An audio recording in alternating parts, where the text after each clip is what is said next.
L'Afrique du Nord, terre arrachée aux Vandales par la puissance de l'Empire byzantin, s'éveille à une nouvelle aube. L'empereur Justinien, animé par le rêve de restaurer la gloire de Rome, a réintégré cette province riche et stratégique au giron de l'Empire romain d'Orient. Mais la paix est loin d'être acquise. Les tribus berbères, fières et indépendantes, n'ont pas oublié les siècles de domination romaine et vandale. Elles observent les nouveaux maîtres avec méfiance, prêtes à défendre leur liberté et leur mode de vie ancestral. Dans ce contexte mouvant, un homme se dresse pour imposer l'ordre et consolider le pouvoir byzantin. Salomon, général expérimenté et bras droit de Justinien, prêt à affronter les tempêtes qui s'abattent sur l'Afrique byzantine. Salomon est une figure emblématique de l'Afrique byzantine, un général courageux et un administrateur habile qui a tenté de maintenir la paix et la stabilité dans une région turbulente et hostile. Son histoire, malheureusement fragmentaire, se dessine à travers les récits des historiens byzantins qui louent ses exploits militaires et sa détermination face à l'adversité. Mais Salomon n'est pas seulement un soldat, c'est aussi un bâtisseur, un stratège et un diplomate qui a compris la complexité de l'Afrique du Nord et la nécessité de concilier fermeté et conciliation pour maintenir la paix romaine. Salomon est né dans la forteresse d'Idrifton, dans la province de Mésopotamie, une région frontalière de l'Empire byzantin souvent menacée par les Perses. Ce contexte militaire a probablement marqué son enfance et influencé sa carrière. On ne connaît pas les détails de sa formation militaire, mais il est probable qu'il ait appris l'art de la guerre sur le tas, gravitant les échelons de l'armée byzantine grâce à son courage et à ses compétences. Il a servi sous le commandement du dux Mesopotamiae Felicissimus, probablement à partir de 505 à 506, mais les sources ne fournissent pas de détails sur ses fonctions ni sur ses éventuels exploits durant cette période. En 527 après Jésus-Christ, Salomon se retrouve sous les ordres du général Bélisaire, l'un des plus grands stratèges de l'Empire byzantin, lors de la guerre d'Ibérie contre l'Empire sassanide. Cette guerre, qui se déroule dans le Caucase, est un conflit difficile pour les Byzantins, confrontés à un ennemi puissant et déterminé.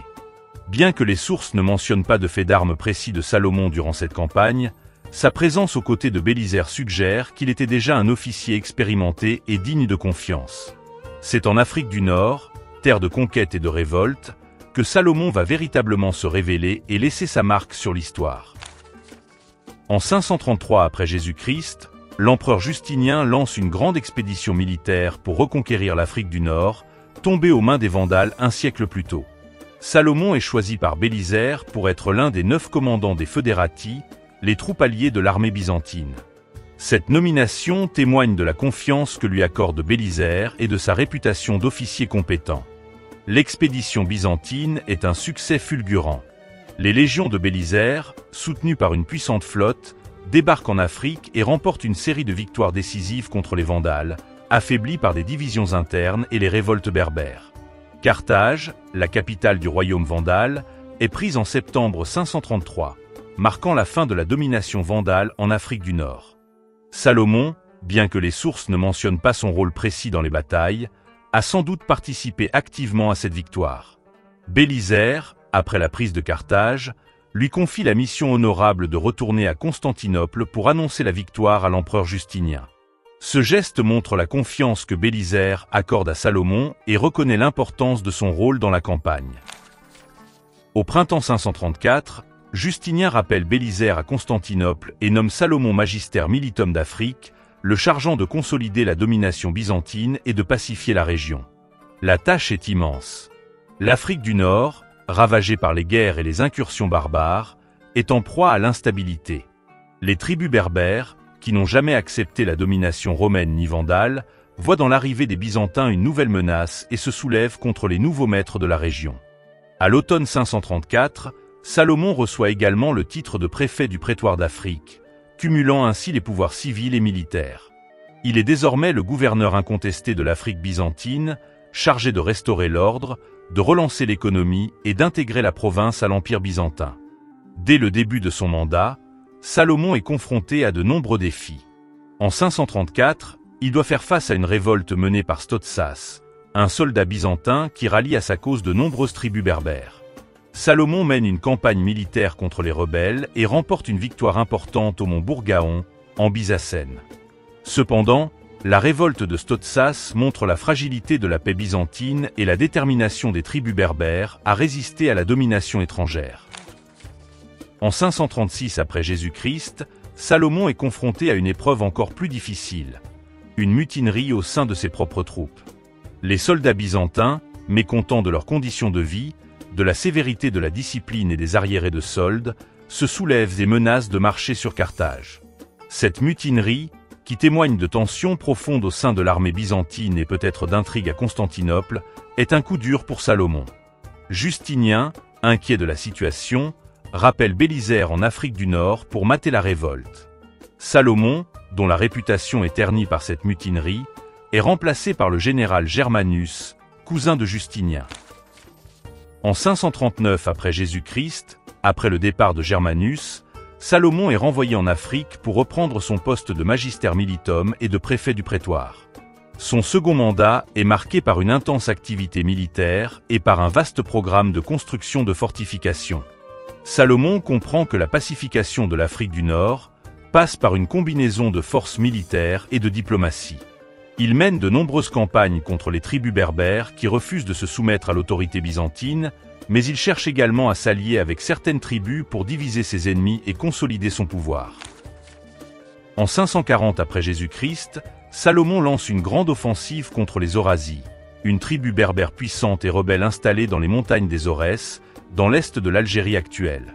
Les Aurazis, menés par le chef Iodas, ont participé à la révolte de Stotsas et continuent de harceler les Byzantins. Salomon, déterminé à les soumettre, mobilise une armée importante et marche vers les Aurès. La campagne est difficile, le terrain montagneux et la connaissance du terrain des Aurazis rendant les opérations militaires périlleuses. Cependant, Salomon, stratège expérimenté, parvient à vaincre les Aurazis à plusieurs reprises et à s'emparer de plusieurs de leurs forteresses, dont celle de Zerboul, considérée comme imprenable. Iodas, traqué sans relâche par les troupes byzantines, est finalement tué au combat, et sa tête est envoyée à Salomon comme trophée de guerre. La victoire de Salomon sur les Aurazis est un succès important qui permet de pacifier une région stratégique de l'Afrique du Nord et de montrer la puissance de l'Empire byzantin. Salomon, conscient de la fragilité de la paix byzantine en Afrique du Nord, lance un vaste programme de construction de fortifications. Il fait restaurer les anciennes fortifications romaines, tombées en ruine durant la domination vandale, et en construit de nouvelles dans des emplacements stratégiques, le long des frontières et des routes commerciales. Procope de Césarée, historien byzantin contemporain de Salomon, décrit l'ampleur de ce programme de construction. Salomon a fait entourer de murs chacune des cités situées sur la frontière. Il a également fait construire de nombreux forts dans les régions montagneuses et dans les déserts, afin de protéger les populations contre les incursions des barbares. Parmi les fortifications construites par Salomon, on peut citer Cululis, actuellement Ain Djeloula en Tunisie. Procope mentionne explicitement que Salomon a fortifié cette ville, située sur la limite du territoire byzantin. Cette information est corroborée par la découverte d'une inscription commémorant la construction des murs de la ville sous le gouvernorat de Salomon. Mamès et Télépté sont d'autres villes citées par Procope comme ayant été fortifiées par Salomon. Procope mentionne également la construction d'une citadelle appelée Omtra par les indigènes, mais sa localisation précise reste inconnue. Dans les Aurès, et après sa victoire sur Iodas en 540, Salomon fait construire plusieurs forts pour consolider son contrôle sur cette région montagneuse stratégique. Ces fortifications, souvent construites sur les ruines d'anciennes structures romaines ou vandales, témoignent de la volonté de Salomon de s'inscrire dans la continuité de l'Empire romain tout en adaptant les défenses aux nouvelles menaces. Elles jouent un rôle important dans la stabilisation de l'Afrique byzantine, en protégeant les populations des raids berbères, en sécurisant les routes commerciales et en affirmant l'autorité de l'Empire byzantin.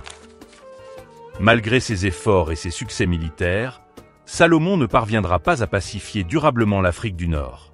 En 543, la nomination de son neveu Sergius comme gouverneur de la Tripolitaine déclenche une révolte de la puissante tribu berbère des Leatés appelée aussi Laguatan ou Luata. Cette révolte, alimentée par des griefs locaux et peut-être encouragée par des rivaux de Salomon à Constantinople, s'étend rapidement à d'autres tribus, formant une vaste coalition menée par le chef berbère Antalas. Antalas, figure emblématique de la résistance berbère, n'est pas un inconnu pour Salomon. Quelques années plus tôt, il s'était rebellé contre les Vandales, contribuant à leur chute et à la reconquête byzantine de l'Afrique du Nord. Cette fois-ci, il est déterminé à chasser les Byzantins et à restaurer l'indépendance des tribus berbères. La coalition menée par Antalas est formidable. Elle rassemble des guerriers aguerris venus de différentes régions de l'Afrique du Nord, unis par le règne des Byzantins et leur désir de liberté. En 544 après Jésus-Christ, l'armée de Salomon affronte les forces d'Antalas à Cilium, en Byzacène. La bataille est violente et indécise. Les deux camps se battent avec acharnement, mais la fortune tourne en faveur des Berbères. Salomon, blessé au combat, est tué par les guerriers d'Antalas. Sa mort est un coup dur pour l'Empire byzantin, qui perd un de ses meilleurs généraux et un administrateur expérimenté. L'Afrique byzantine plonge à nouveau dans le chaos, et les révoltes berbères redoublent de violence. Salomon, malgré sa fin tragique, a laissé une empreinte durable sur l'Afrique byzantine. Il est reconnu par les historiens de l'époque comme un général compétent, un administrateur efficace et un bâtisseur infatigable, qui a tenté de pacifier la province et de la reconstruire après les ravages des guerres vandales. Ces fortifications, dont certaines subsistent encore aujourd'hui, témoignent de sa volonté de protéger les populations et d'assurer la sécurité des frontières. Cependant, son œuvre est restée inachevée. La résistance des tribus berbères, les difficultés logistiques et les tensions internes à l'Empire byzantin ont rendu sa tâche extrêmement difficile. Sa mort au combat en 544 après Jésus-Christ marque un tournant dans l'histoire de l'Afrique byzantine, ouvrant la voie à une nouvelle période de troubles et de conflits qui vont affaiblir la présence byzantine dans la région et préparer le terrain pour l'arrivée d'une nouvelle puissance, l'islam. Voilà, c'est la fin de cette vidéo. Si vous voulez connaître la suite passionnante de l'histoire de la domination byzantine en Afrique du Nord, pensez à vous abonner et à activer la cloche pour ne rien manquer des prochaines sorties. Et si vous avez envie de plonger encore plus dans l'histoire fascinante de cette région, jetez un œil aux vidéos précédentes pour explorer toutes les interactions entre les peuples locaux et étrangers à travers les âges. Merci d'avoir regardé, et on se retrouve très vite pour la suite des aventures.